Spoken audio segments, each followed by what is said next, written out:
Windsor, Donzat, soit merci, mais j'ai déjà donné. Telle fut la plaisanterie faite par Kate Middleton, en avril dernier, face à des vêtements pour nouveau-nés. Sous l'humour, qui a bien évidemment beaucoup amusé la foule l'entourant ce jour-là, la princesse de Galles faisait alors passer un message on ne peut plus clair: le prince Louis devrait bel et bien rester le cadet de sa fratrie. Fini les biberons et les couches pour le prince William et son épouse, la future reine du Royaume-Uni désormais âgée de 41 ans semble en avoir terminé avec les grossesses. Il faut dire que si la naissance d'un royal baby est toujours unanimement célébrée, l'événement est d'autant plus stressant pour les premiers concernés, les parents. Une problématique en particulier cristallise ce mélange d'excitation, d'appréhension et de devoir envers la couronne britannique: le choix du prénom du nourrisson.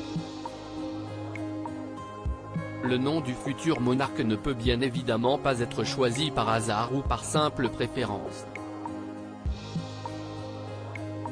Et s'il est de coutume de piocher dans les archives familiales, l'héritier du trône et sa compagne ont surtout dû veiller à ne pas donner à leur bambin le prénom d'un ancêtre impopulaire. Une grande pression, dont avait notamment fait part Kate Middleton lors d'une visite dans une maternité britannique, comme le rappelle The Daily Mirror.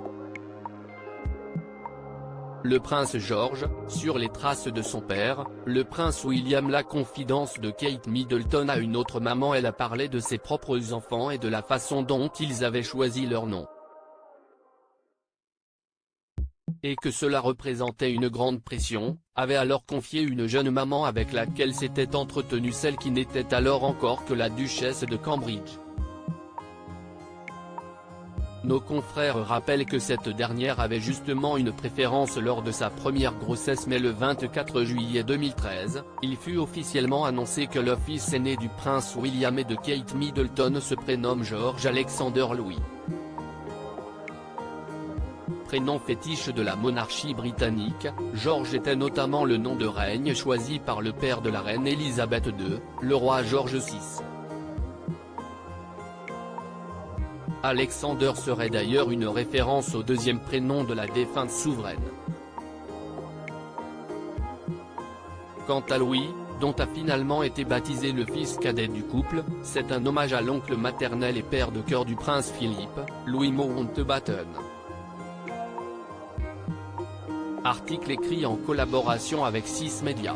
Crédit photo, Dana Press.